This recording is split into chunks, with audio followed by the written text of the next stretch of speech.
Sankey ಕೆರೆಯಲ್ಲಿ ಆಯೋಜನೆಗೊಂಡಿರುವಂತಹ ಈ ಕಾವೇರಿ ಆರತಿ ವಿವಾದಕ್ಕೆ ಕಾರಣ ಆಗಿದೆ. ಜಲಮಂಡಳಿಯವರು ಕಾವೇರಿ ಆರತಿಯ ಆಯೋಜನೆಯನ್ನ ಮಾಡಿದ್ದಾರೆ.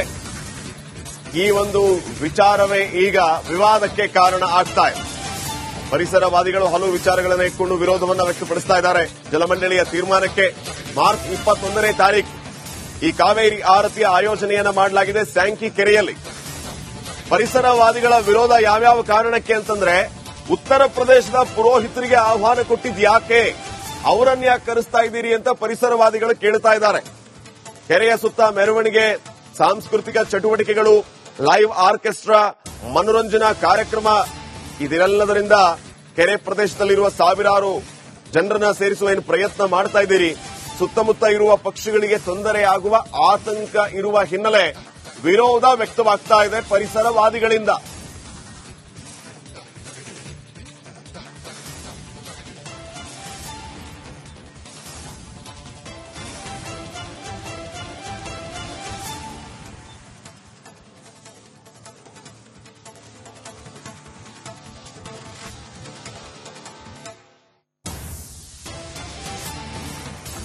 ಬೆಂಗಳೂರಿನ ಸ್ಯಾಂಕಿ ಕೆರೆಯಲ್ಲಿ ಮಾರ್ಚ್ 21ನೇ ತಾರೀಕು ಈ ಕಾವೇರಿ ಆರತಿ ಕಾರ್ಯಕ್ರಮವನ್ನು ಆಯೋಜನೆ ಮಾಡಲಾಗಿದೆ.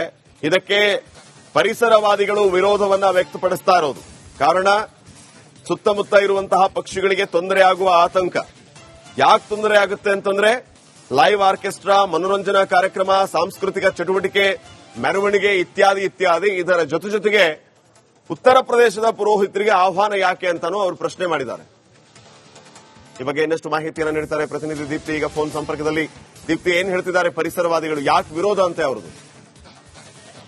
ಶ್ರೀಪಾದ್, ಪ್ರಮುಖವಾಗಿ ಇಲ್ಲಿ ಗಂಗಾರತಿಯನ್ನ ಸ್ಯಾಂಕಿ ಕೆರೆಗೆ ಮಾಡುವಂತಹ ಅವಶ್ಯಕತೆ ಏನಿದೆ? ಇದರಿಂದ ಏನಾದ್ರೂ ಬೆಂಗಳೂರಿನ ನೀರಿನ ಸಮಸ್ಯೆ ಕಮ್ಮಿ ಆಗುತ್ತಾ? ಜೊತೆಗೆ ಒಂದು ಕಮರ್ಷಿಯಲ್ ಪರ್ಪಸ್ ಅನ್ನ ಮುಂದಿಟ್ಕೊಂಡು ಈ ರೀತಿಯ ಕಾರ್ಯಕ್ರಮಕ್ಕೆ ಕೋಟ್ಯಾಂತರ ರೂಪಾಯಿನ ಖರ್ಚು ಮಾಡುವಂತದ್ದು ಸರಿಯಲ್ಲ. ಈಗಾಗಲೇ ಬೆಲೆ ಏರಿಕೆ ಬಿಸಿಯಿಂದ ಜನಸಾಮಾನ್ಯರು ತತ್ತರಿಸಿ ಹೋಗಿದ್ದಾರೆ. ಈ ಹೊತ್ತಿನಲ್ಲಿ ಇಂತಹ ದೊಡ್ಡ ಕಾರ್ಯಕ್ರಮವನ್ನ ಮಾಡುವಂತದ್ದು, ಸಾವಿರಾರು ಜನರನ್ನ ಸೇರಿಸುವಂತದ್ದು, ಜೊತೆಗೆ ಈ ಆರತಿಯನ್ನ ಮಾಡ್ಲಿಕ್ಕೆ ಉತ್ತರ ಭಾರತದ ಪುರೋಹಿತರನ್ನ ಕರೆಸುವಂತದ್ದು, ಅವರಿಗೆ ಹೋಗುವ ಬರುವ ಖರ್ಚು, ಅವರು ಪೂಜೆ ಮಾಡಿರೋದಕ್ಕೆ ಒಂದಿಷ್ಟು ಖರ್ಚು, ಅವರು ಉಳ್ಕೊಳ್ಳಿಕ್ಕೆ ಖರ್ಚು, ಎಲ್ಲದರ ಹೊರೆಯನ್ನ ಮತ್ತೆ ಜನಸಾಮಾನ್ಯರ ಟ್ಯಾಕ್ಸ್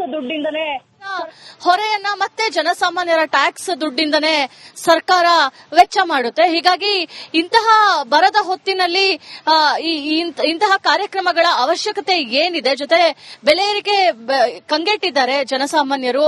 ಒಂದರ ಮೇಲೆ ಒಂದು ಬೆಲೆ ಜಾಸ್ತಿ ಆಗ್ತಾ ಇದೆ. ಜೊತೆಗೆ ನೀರಿನ ದರವನ್ನ ಕೂಡ ಹೆಚ್ಚಳವನ್ನ ಮಾಡ್ತೀವಿ ಅಂತ ಡಿಕೆಶಿ ಅವರು ಇತ್ತೀಚೆಗಷ್ಟೇ ಹೇಳಿಕೆಯನ್ನ ಕೊಟ್ಟಿದ್ದಾರೆ. ಇಂತಹ ಹೊತ್ತಿನಲ್ಲಿ ಗಂಗಾರತಿಯನ್ನ ಮಾಡೋ ಮೂಲಕ ಕಾರ್ಯಕ್ರಮದ ಹೊರೆಯನ್ನ ಜನಸಾಮಾನ್ಯರ ಮೇಲೆ ಹಾಕ್ತಾ ಇರುವಂತದ್ದು ತಪ್ಪು ಅಂತ. ಜೊತೆಗೆ ಸ್ಯಾಂಕಿ ಕೆರೆಯ ಕಾರ್ಯಕರ್ತರು ಏನಿದ್ದಾರೆ, ಅಂದ್ರೆ ಸ್ಯಾಂಕಿ ಕೆರೆ ಉಳಿಸುವಂತಹ ನಿಟ್ಟಿನಲ್ಲಿ ಸಾಕಷ್ಟು ಜನ ವಾಲಂಟಿಯರ್ ಆಗಿ ಕೆಲಸವನ್ನ ಮಾಡ್ತಾ ಇದ್ದಾರೆ. ಅವರು ಕೂಡ ಇದೇ ವಿಚಾರವನ್ನ ಹೇಳ್ತಾ ಇರುವಂತದ್ದು. ಅಗತ್ಯನೇ ಇಲ್ಲ, ಯಾಕಂದ್ರೆ ಸ್ಯಾಂಕಿ ಕೆರೆ ತುಂಬಾ ಶುದ್ಧವಾಗಿದೆ, ಸ್ವಚ್ಛವಾಗಿದೆ. ಇಂತಹ ಹೊತ್ತಿನಲ್ಲಿ ಈ ರೀತಿಯ ದೊಡ್ಡ ಕಾರ್ಯಕ್ರಮವನ್ನ ಮಾಡಿ ಸಾವಿರಾರು ಜನರನ್ನ ಸೇರಿಸಿ ಅಲ್ಲಿ ಮನೋರಂಜನಾ ಕಾರ್ಯಕ್ರಮಗಳನ್ನ ಮಾಡೋದ್ರಿಂದ ಅಲ್ಲಿರುವಂತಹ ಪರಿಸರಕ್ಕೆ ಹಾನಿಯಾಗುತ್ತೆ, ಮಾರಕ ಉಂಟಾಗುತ್ತೆ. ಹೀಗಾಗಿ ಇಂತಹ ಕಾರ್ಯಕ್ರಮವನ್ನ ಸರ್ಕಾರ ಕೈ ಬಿಡಬೇಕು. ಇದೇ ಹಣವನ್ನ ನೀರಿನ ವ್ಯವಸ್ಥೆಗೆ ಮಾಡಿದ್ರೆ ಒಳಿತು ಅನ್ನೋ ಒಂದು ಅಭಿಪ್ರಾಯಗಳನ್ನ ಕೂಡ ಕೊಡ್ತಾ ಇರುವಂತದ್ದು. ಶ್ರೀಪಾದ್, ಓಕೆ, ಥ್ಯಾಂಕ್ ಯು ಮಾಹಿತಿ ದೀಪ್ತಿ.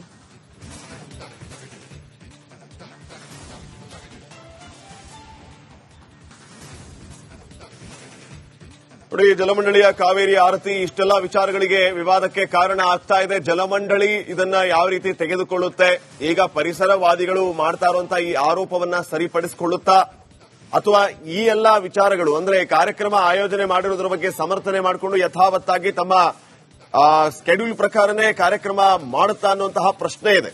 21ನೇ ತಾರೀಕು ಈ ಕಾರ್ಯಕ್ರಮದ ಆಯೋಜನೆಯನ್ನ ಮಾಡಲಾಗಿದೆ, ಅಂದ್ರೆ ನಾಳಿದ್ದು ಕಾವೇರಿ ಆರತಿ. ಸೊ ಅದಕ್ಕೆ ತಕ್ಕನಾಗಿ ಈ ಕಾರ್ಯಕ್ರಮಗಳ ಆಯೋಜನೆಯನ್ನು ಮಾಡಲಾಗಿದೆ. ಅದು ಯಥಾವತ್ತು ನಡೆಯುತ್ತಾ ಅಥವಾ ಪರಿಸರವಾದಿಗಳ ವಿರೋಧದಿಂದಾಗಿ ಏನಾದರೂ ಬದಲಾವಣೆ ಆಗುತ್ತಾ ಅನ್ನೋದನ್ನ ಕಾದು ನೋಡೋಣ. ಸ್ಯಾಂಕಿ ಕೆರೆಯಲ್ಲಿ ಆಯೋಜನೆಗೊಂಡಿರುವಂತಹ ಈ ಕಾವೇರಿ ಆರತಿ ವಿವಾದಕ್ಕೆ ಕಾರಣ ಆಗಿದೆ. ಜಲಮಂಡಳಿಯವರು ಕಾವೇರಿ ಆರತಿಯ ಆಯೋಜನೆಯನ್ನ ಮಾಡಿದ್ದಾರೆ. ಈ ಒಂದು ವಿಚಾರವೇ ಈಗ ವಿವಾದಕ್ಕೆ ಕಾರಣ ಆಗ್ತಾ ಇದೆ. ಪರಿಸರವಾದಿಗಳು ಹಲವು ವಿಚಾರಗಳನ್ನು ಇಟ್ಕೊಂಡು ವಿರೋಧವನ್ನು ವ್ಯಕ್ತಪಡಿಸ್ತಾ ಇದ್ದಾರೆ. ಜಲಮಂಡಳಿಯ ತೀರ್ಮಾನಕ್ಕೆ ಮಾರ್ಚ್ 21ನೇ ತಾರೀಕು ಈ ಕಾವೇರಿ ಆರತಿಯ ಆಯೋಜನೆಯನ್ನ ಮಾಡಲಾಗಿದೆ ಸ್ಯಾಂಕಿ ಕೆರೆಯಲ್ಲಿ. ಪರಿಸರವಾದಿಗಳ ವಿರೋಧ ಯಾವ್ಯಾವ ಕಾರಣಕ್ಕೆ ಅಂತಂದ್ರೆ, ಉತ್ತರ ಪ್ರದೇಶದ ಪುರೋಹಿತರಿಗೆ ಆಹ್ವಾನ ಕೊಟ್ಟಿದ್ ಯಾಕೆ, ಅವರನ್ನ ಯಾಕೆ ಕರೆಸ್ತಾ ಇದ್ದೀರಿ ಅಂತ ಪರಿಸರವಾದಿಗಳು ಕೇಳ್ತಾ ಇದ್ದಾರೆ. ಕೆರೆಯ ಸುತ್ತ ಮೆರವಣಿಗೆ, ಸಾಂಸ್ಕೃತಿಕ ಚಟುವಟಿಕೆಗಳು, ಲೈವ್ ಆರ್ಕೆಸ್ಟ್ರಾ, ಮನೋರಂಜನಾ ಕಾರ್ಯಕ್ರಮ, ಇದೆಲ್ಲದರಿಂದ ಕೆರೆ ಪ್ರದೇಶದಲ್ಲಿರುವ ಸಾವಿರಾರು ಜನರನ್ನ ಸೇರಿಸುವ ಏನು ಪ್ರಯತ್ನ ಮಾಡ್ತಾ ಇದ್ದೀರಿ. ಸುತ್ತಮುತ್ತ ಇರುವ ಪಕ್ಷಿಗಳಿಗೆ ತೊಂದರೆಯಾಗುವ ಆತಂಕ ಇರುವ ಹಿನ್ನೆಲೆ ವಿರೋಧ ವ್ಯಕ್ತವಾಗ್ತಾ ಇದೆ ಪರಿಸರವಾದಿಗಳಿಂದ.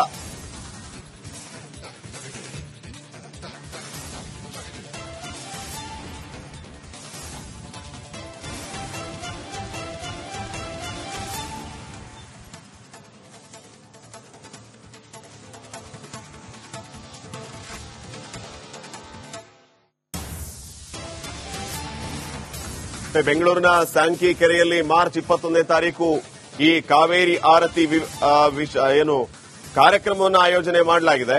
ಇದಕ್ಕೆ ಪರಿಸರವಾದಿಗಳು ವಿರೋಧವನ್ನ ವ್ಯಕ್ತಪಡಿಸ್ತಾ ಇರೋದು ಕಾರಣ, ಸುತ್ತಮುತ್ತ ಇರುವಂತಹ ಪಕ್ಷಿಗಳಿಗೆ ತೊಂದರೆ ಆಗುವ ಆತಂಕ. ಯಾಕೆ ತೊಂದರೆ ಆಗುತ್ತೆ ಅಂತಂದ್ರೆ, ಲೈವ್ ಆರ್ಕೆಸ್ಟ್ರಾ, ಮನೋರಂಜನಾ ಕಾರ್ಯಕ್ರಮ, ಸಾಂಸ್ಕೃತಿಕ ಚಟುವಟಿಕೆ, ಮೆರವಣಿಗೆ ಇತ್ಯಾದಿ ಇತ್ಯಾದಿ. ಇದರ ಜೊತೆಗೆ ಉತ್ತರ ಪ್ರದೇಶದ ಪುರೋಹಿತರಿಗೆ ಆಹ್ವಾನ ಯಾಕೆ ಅಂತಾನೂ ಅವರು ಪ್ರಶ್ನೆ ಮಾಡಿದ್ದಾರೆ. ಈ ಬಗ್ಗೆ ಇನ್ನಷ್ಟು ಮಾಹಿತಿಯನ್ನು ನೀಡುತ್ತಾರೆ ಪ್ರತಿನಿಧಿ ದೀಪ್ತಿ ಈಗ ಫೋನ್ ಸಂಪರ್ಕದಲ್ಲಿ. ದೀಪ್ತಿ, ಏನ್ ಹೇಳ್ತಿದ್ದಾರೆ ಪರಿಸರವಾದಿಗಳು, ಯಾಕೆ ವಿರೋಧ ಅಂತೆ ಅವರದು? ಶ್ರೀಪಾದ, ಪ್ರಮುಖವಾಗಿ ಇಲ್ಲಿ ಗಂಗಾರತಿಯನ್ನ ಸ್ಯಾಂಕಿ ಕೆರೆಗೆ ಮಾಡುವಂತಹ ಅವಶ್ಯಕತೆ ಏನಿದೆ? ಇದರಿಂದ ಏನಾದ್ರೂ ಬೆಂಗಳೂರಿನ ನೀರಿನ ಸಮಸ್ಯೆ ಕಮ್ಮಿ ಆಗುತ್ತಾ? ಜೊತೆಗೆ ಒಂದು ಕಮರ್ಷಿಯಲ್ ಪರ್ಪಸ್ ಅನ್ನ ಮುಂದಿಟ್ಕೊಂಡು ಈ ರೀತಿಯ ಕಾರ್ಯಕ್ರಮಕ್ಕೆ ಕೋಟ್ಯಾಂತರ ರೂಪಾಯಿನ ಖರ್ಚು ಮಾಡುವಂತದ್ದು ಸರಿಯಲ್ಲ. ಈಗಾಗಲೇ ಬೆಲೆ ಏರಿಕೆ ಬಿಸಿಯಿಂದ ಜನಸಾಮಾನ್ಯರು ತತ್ತರಿಸಿ ಹೋಗಿದ್ದಾರೆ. ಈ ಹೊತ್ತಿನಲ್ಲಿ ಇಂತಹ ದೊಡ್ಡ ಕಾರ್ಯಕ್ರಮವನ್ನ ಮಾಡುವಂತದ್ದು, ಸಾವಿರಾರು ಜನರನ್ನ ಸೇರಿಸುವಂತದ್ದು, ಜೊತೆಗೆ ಈ ಆರತಿಯನ್ನ ಮಾಡ್ಲಿಕ್ಕೆ ಉತ್ತರ ಭಾರತದ ಪುರೋಹಿತರನ್ನ ಕರೆಸುವಂತದ್ದು, ಅವರಿಗೆ ಹೋಗುವ ಬರುವ ಖರ್ಚು, ಅವರು ಪೂಜೆ ಮಾಡಿರೋದಕ್ಕೆ ಒಂದಿಷ್ಟು ಖರ್ಚು, ಅವರು ಉಳ್ಕೊಳ್ಳಿಕ್ಕೆ ಖರ್ಚು, ಎಲ್ಲದರ ಹೊರೆಯನ್ನ ಮತ್ತೆ ಜನಸಾಮಾನ್ಯರ ಟ್ಯಾಕ್ಸ್ ದುಡ್ಡಿಂದನೇ ಸರ್ಕಾರ ವೆಚ್ಚ ಮಾಡುತ್ತೆ. ಹೀಗಾಗಿ ಇಂತಹ ಬರದ ಹೊತ್ತಿನಲ್ಲಿ ಇಂತಹ ಕಾರ್ಯಕ್ರಮಗಳ ಅವಶ್ಯಕತೆ ಏನಿದೆ? ಜೊತೆ ಬೆಲೆ ಏರಿಕೆ ಕಂಗೆಟ್ಟಿದ್ದಾರೆ ಜನಸಾಮಾನ್ಯರು. ಒಂದರ ಮೇಲೆ ಒಂದು ಬೆಲೆ ಜಾಸ್ತಿ ಆಗ್ತಾ ಇದೆ. ಜೊತೆಗೆ ನೀರಿನ ದರವನ್ನ ಕೂಡ ಹೆಚ್ಚಳವನ್ನ ಮಾಡ್ತೀವಿ ಅಂತ ಡಿಕೆಶಿ ಅವರು ಇತ್ತೀಚೆಗಷ್ಟೇ ಹೇಳಿಕೆಯನ್ನ ಕೊಟ್ಟಿದ್ದಾರೆ. ಇಂತಹ ಹೊತ್ತಿನಲ್ಲಿ ಗಂಗಾರತಿಯನ್ನ ಮಾಡೋ ಮೂಲಕ ಕಾರ್ಯಕ್ರಮದ ಹೊರೆಯನ್ನ ಜನಸಾಮಾನ್ಯರ ಮೇಲೆ ಹಾಕ್ತಾ ಇರುವಂತದ್ದು ತಪ್ಪು ಅಂತ. ಜೊತೆಗೆ ಸ್ಯಾಂಕಿ ಕೆರೆಯ ಕಾರ್ಯಕರ್ತರು ಏನಿದ್ದಾರೆ, ಅಂದ್ರೆ ಸ್ಯಾಂಕಿ ಕೆರೆ ಉಳಿಸುವಂತಹ ನಿಟ್ಟಿನಲ್ಲಿ ಸಾಕಷ್ಟು ಜನ ವಾಲಂಟಿಯರ್ ಆಗಿ ಕೆಲಸವನ್ನ ಮಾಡ್ತಾ ಇದ್ದಾರೆ. ಅವರು ಕೂಡ ಇದೇ ವಿಚಾರವನ್ನ ಹೇಳ್ತಾ ಇರುವಂತದ್ದು. ಅಗತ್ಯನೇ ಇಲ್ಲ, ಯಾಕಂದ್ರೆ ಸ್ಯಾಂಕಿ ಕೆರೆ ತುಂಬಾ ಶುದ್ಧವಾಗಿದೆ, ಸ್ವಚ್ಛವಾಗಿದೆ. ಇಂತಹ ಹೊತ್ತಿನಲ್ಲಿ ಈ ರೀತಿಯ ದೊಡ್ಡ ಕಾರ್ಯಕ್ರಮವನ್ನ ಮಾಡಿ ಸಾವಿರಾರು ಜನರನ್ನ ಸೇರಿಸಿ ಅಲ್ಲಿ ಮನೋರಂಜನಾ ಕಾರ್ಯಕ್ರಮಗಳನ್ನ ಮಾಡೋದ್ರಿಂದ ಅಲ್ಲಿರುವಂತಹ ಪರಿಸರಕ್ಕೆ ಹಾನಿಯಾಗುತ್ತೆ, ಮಾರಕ ಉಂಟಾಗುತ್ತೆ.